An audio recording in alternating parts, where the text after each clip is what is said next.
जम्मू कश्मीर के बॉर्डर और line of control पर पाकिस्तान अपनी हरकतों से बाज नहीं आ रहा। आतंकवादियों की घुसपैठ कराने के लिए पाकिस्तान बार बार सीज फायर का वायलेशन करता है, लेकिन भारत के हेवी रिटेलिएशन की वजह से पाकिस्तान अपने इरादों में कामयाब नहीं हो पाता। इसलिए सिक्योरिटी एजेंसीज का ध्यान भटकाने के लिए पाकिस्तान नई चाल चलता है, सिविलियंस को टारगेट करता है। पिछले 2 दिन में पाकिस्तान ने पुंछ और राजौरी सेक्टर में गोलियां चलाई। पुंछ में गोलीबारी की वजह से रिहायशी इलाके में भी काफी नुकसान पहुंचा।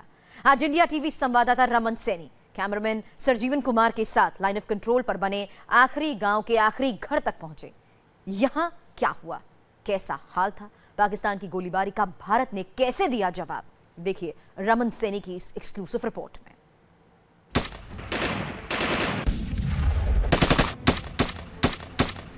ये बच्चों पर गोली चलाने वाला पाकिस्तान है।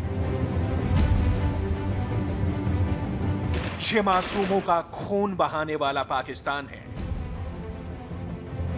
जब आतंकियों की घुसपैठ सेना कर देती है नाकाम, तो पीठ पीछे निहत्थे लोगों पर गोली दागने वाला पाकिस्तान है। पिछले कई दिनों से लाइन ऑफ कंट्रोल के पास जब रिहायशी इलाकों में सूरज उगता है तो एक ही मंजर नजर आता है।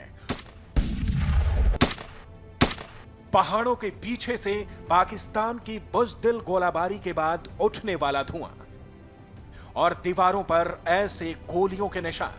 यह उस हताशा का नतीजा है जिससे पाकिस्तान की आर्मी को हर रोज दो चार होना पड़ता है। जब अपने नापाक मंसूबों में कामयाब नहीं हो पाता पाकिस्तान, जब लाइन ऑफ कंट्रोल पर बने आतंकवादियों के लॉन्च पैड से भारतीय सीमा में घुसपैठ नहीं करवा पाता, तो उसके पास एक ही रास्ता है, वो है बार बार सीज फायर का वायलेशन।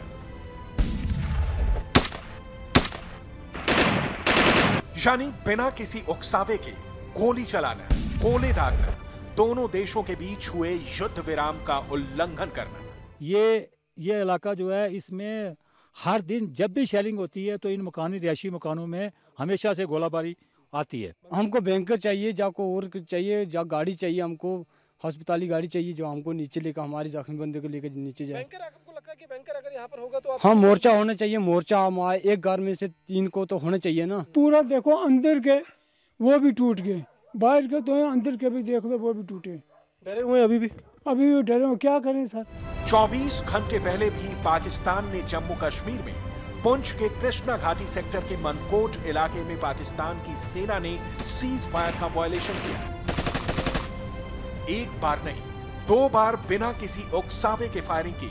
इस बार उस गांव, उन घरों को निशाना बनाया जो भारत और पाकिस्तान की सरहद के सबसे नजदीक है, जो लाइन ऑफ कंट्रोल पर हिंदुस्तान का आखिरी गांव है।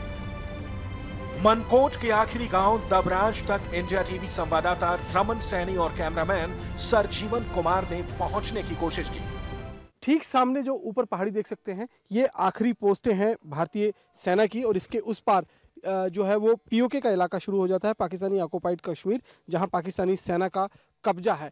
और हमें उस जो नवयुवक जो घायल हुआ था उसका घर जो है इसी के बीच में पड़ता है, लेकिन यहाँ से आगे जो हमारी गाड़ी है वो ले जाना मुमकिन नहीं होगा, और सुरक्षा कारणों से भी कई जगह जो है वो चेकिंग होती है, तो उस गाड़ी से हम नहीं जा पाएंगे। तो हमने एक स्थानीय जो यहाँ पर सरपंच हैं उनसे मदद ली है।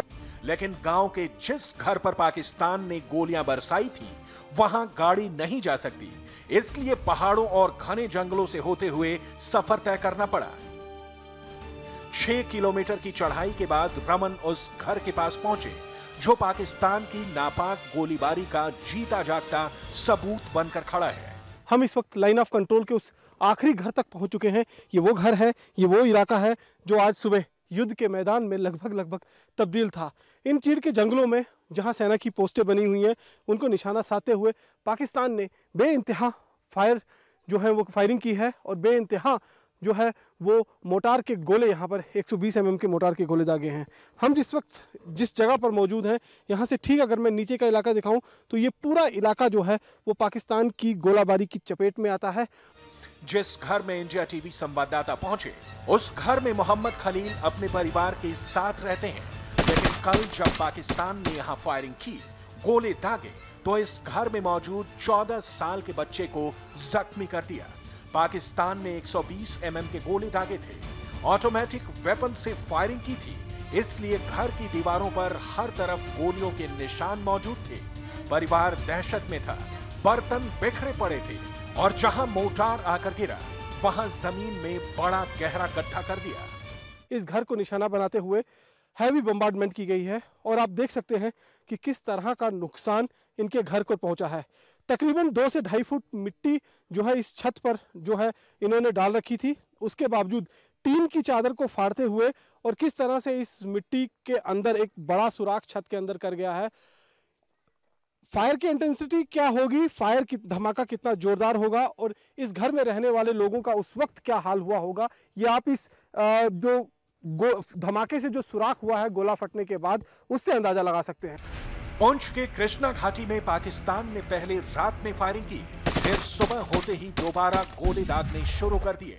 इसी का नतीजा था कि इस घर को जबरदस्त नुकसान पहुंचा। पाकिस्तान की गोलीबारी में घर के दोनों दरवाजे टूट गए, बिस्तर पर मलबा बिखरा था, गोलियों की वजह से घर के बर्तनों में भी छेद हो गए।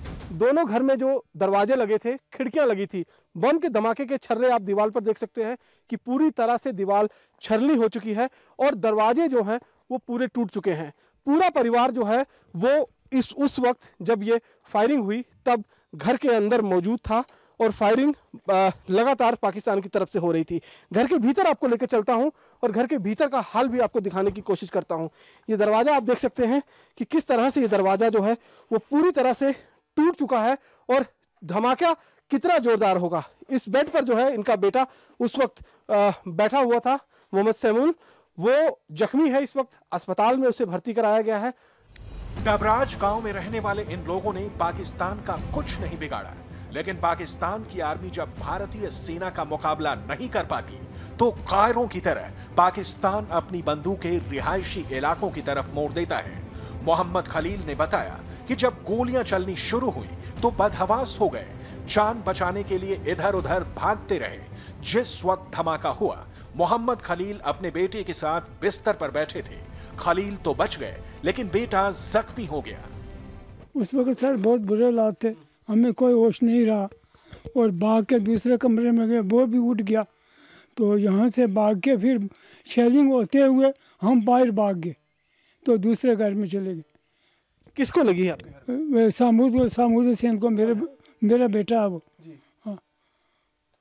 तो ये लगातार गोले जो है पाकिस्तान की तरफ से कितने बजे से चल रहे दागे जा रहे थे और आपके घर में ये कितने बजे आ गए? ये 10:30 बजे हमारे में लगा, तो मतलब 8 के करीब शुरू हुआ था। गांव के सरपंच ने भी बताया कि पाकिस्तान की इस गोलाबारी के बीच इस घर से लगातार संपर्क में थे।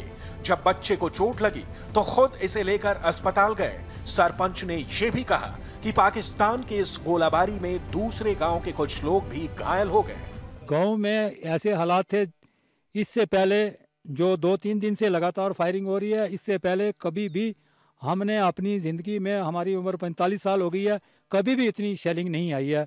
और इतने हालात थे कि लोग खौफज़दा थे, लोग बहुत हरासमेंट में। और लेकिन हम ये जो घर है ये सबसे आखिर में, दबड़ाज गांव का जो सबसे आखिर में गांव है, इसके साथ जो है वो दरा शेर खान है। जब हमारी भारतीय फ़ौज ने ये जवाबी कार्रवाई की है तो दरा शेर खान में हमें पता चला है कि वहाँ पे भी कुछ लोग ज़ख्मी हुए हैं। पुंछ के कस्बा शाहपुर बेल्ट में भी पाकिस्तान ने सीज फायर का वायलेशन किया था। यहां एक महिला घायल हो गई। पाकिस्तान की ऐसी ही फायरिंग की वजह से मई से लेकर अब तक करीब 12,000 लोग अपना घर छोड़कर दूसरी जगह जा चुके हैं। खासकर मोहम्मद खलील जैसे लोग जो पाकिस्तान की फायरिंग लाइन में आते हैं, सिक्योरिटी फोर्सेस ने उन्हें सुरक्षित जगहों पर भेज दिया है। पहाड़ी के दूसरी तरफ देखेंगे तो उस तरफ सूने गली का इलाका है। सूने गली का वो फॉरवर्ड इलाका जहां 2013 में हेमराज और सुधाकर की बीहेडिंग की गई थी, उनके शवों के साथ बर्बरता की गई थी। और वहां से इस जगह पर जहां पर मैं मौजूद हूं, ये दबराज गांव तकरीबन एरियल डिस्टेंस की बात करूं तो 300 से 350 मीटर की दूरी है। और यहाँ ये आज सुबह से ये पूरा इलाका जो है वो जंग के मैदान में तब्दील था। मेरे ठीक नीचे आप देख सकते हैं कि पाकिस्तान के गोलों से किस तरह से तबाही मची है। तो ये वो घर है जो फिलहाल खाली हो चुके हैं इस इलाके में। इस घर में अभी फिलहाल कोई नहीं रहता। आपको बता दें कि 1 जून को पाकिस्तान ने पुंछ के साथ राजौरी सेक्टर में भी गोलियां चलाई थी। पाकिस्तान की गोलाबारी में एक सिविलियन की मौत हो गई थी। बीएसएफ के हेड कांस्टेबल समेत 4 लोग जख्मी भी हुए थे। इसी के बाद पाकिस्तान को जोरदार जवाब दिया था। भारतीय सेना की कार्रवाई में कम से कम 5 पाकिस्तानी सैनिक मारे गए। इसी के बाद पाकिस्तान ने दोबारा सिविलियंस को टारगेट करना शुरू कर दिया।